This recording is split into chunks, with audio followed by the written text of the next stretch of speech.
جمال الوجود بذكر الإله وتصفو الحياة بنور. السلام علیکم ورحمۃ اللہ وبرکاتہ. آپ لوگ خیروفیت سے ہوں گے. اللہ تعالی ہمیشہ خیروفیت سے رکھے، ہر قسم کی شر سے محفوظ رکھے. درود شریف پڑھ لیں. اللہم صلی علی سیدنا محمد وعلی آل سیدنا محمد وبارک وسلم علیہ. آپ کے سامنے اپنے پیر و مرشد بابا جی رحمت اللہ علیہ کے واقعات کا سلسلہ شروع کیا ہوا ہے. ایک واقعہ کئی دن سے مجھے یاد آ رہا تھا جو میرے ساتھ خود پیش آیا، تو وہ میں بیان کرتا ہوں آپ کے سامنے. 2002 کی بات ہے. ہم لندن کے سفر پہ تھے، تو میں نے وہاں اکاؤنٹ کھلوایا بینک میں. تو اس وقت جو اکاؤنٹ وزٹر بھی کھلا سکتا تھا، جو وزٹ ویزے پہ گیا ہوا ہو. تو گور صاحب کو میں نے کہا کہ آپ اس کو آپریٹ کرتے رہنا. اس کو چیک سائن کر کے دے دیے. تو میں پاکستان واپس آ گیا. تو چند دن بعد اس کا فون آیا کہ ایک گڑبڑ ہو گئی ہے. میں نے غلطی سے اس میں 7,000 پاؤنڈ ڈال دیے.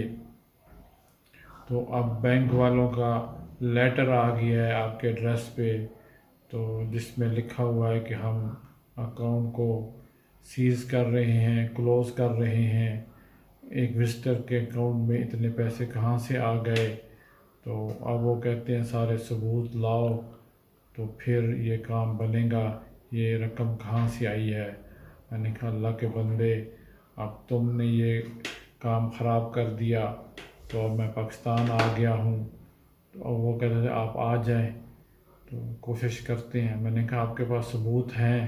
وہ کہتے ہیں میرے پاس اس رقم کے ثبوت تو نہیں ہے. تو وہ میں نے کوئی ایسا ثبوت نہیں ہے میرے پاس اس رقم کا. میں نے کہا پھر کیا کریں گے؟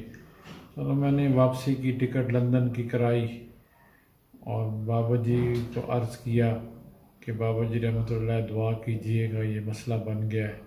میں ہیتھرو ایئرپورٹ پہ اترا، وہ گور صاحب مجھے لینے آ گئے. اگلے دن ہم بینک گئے، وہ لیٹر ساتھ لے کے گیا. جانے سے پہلے بینک میں نے بابا جی رحمۃ اللہ کو فون کیا، اس طرح ہم بینک جا رہے ہیں، یہ مسئلہ ہوا ہے اور ہمارے پاس اس کے ثبوت بھی نہیں ہے اور ہم ساتھی بہت پریشان ہیں، اس سے غلطی ہو گئی ہے. تو بابا جی نے کہا ہے اللہ رحم کرے گا، اللہ آسانیاں کرے گا. یہ الفاظ کہے، فون بند ہوا، ہم بینک کی طرف روانہ ہو گئے.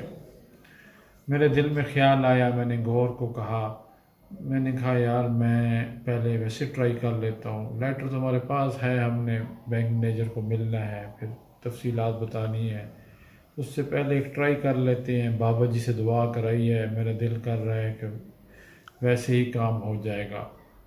تو میں خود موجود ہوں، میں چلا جاتا ہوں. میں نے وہ چیک کاٹا اور کاؤنٹر پہ چلا گیا. ایک لیڈیز تھی، اس نے مجھ سے میری آئی ڈی مانگی، میں نے اس کو پاسپورٹ دکھا دیا. میں نے 7,000 پاؤنڈ کا ہی چیک کاٹا تھا، اس نے مجھے کیش کر کے دے دیے. ہم نے وہ پیسے جیب میں ڈالے اور اس کے بعد ہماری میٹنگ بینک مینیجر کے ساتھ تھی، تو ہم وہاں چلے گئے گور صاحب اور میں.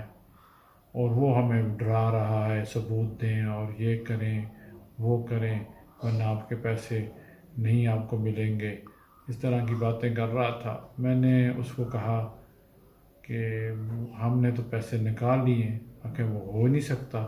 میں نے کہا آپ اکاؤنٹ چیک کر رہے ہیں؟ آپ اس وقت نے اکاؤنٹ کیا تو اس میں کیش ہوئے ہوئے تھے.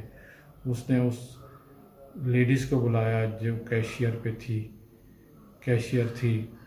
تو اس کو کہا تم نے یہ نہیں لکھا، اس پہ لکھا ہوا ہے ریڈ کہ یہ اکاؤنٹ بند ہے اور آپ اس کو کیش نہیں دے سکتے.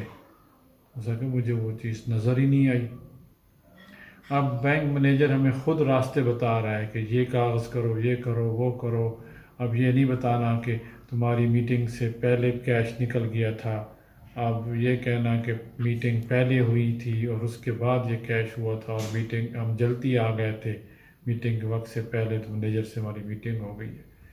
اسی طرح اللہ والوں کی دعائیں قبول ہوتی ہیں اور اللہ تعالیٰ ایسے راستے بنا دیتا ہے کہ کام آسان ہو جاتے ہیں۔ اللہ تعالیٰ ہمیں اپنے والد گرامی پیر و مرشد حضرت خواجہ خان محمد رحمۃ اللہ کے نقش قدم پر چلنے کی توفیق عطا فرمائے۔